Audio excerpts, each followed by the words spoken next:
The big vision here is to have an event for builders, investors, and a home for all these projects to share ideas, collaborate, tap into each other's communities, and reach out to all the people that make this possible.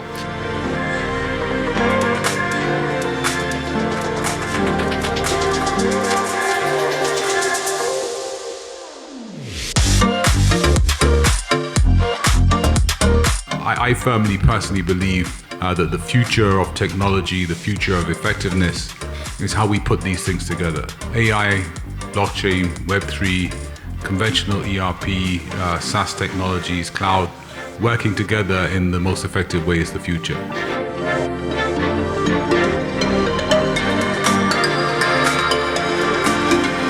That's why we must think about tackle the problem, same problem from a different angle, is trying to reduce the manpower, reduce like the barrier or cost for innovation.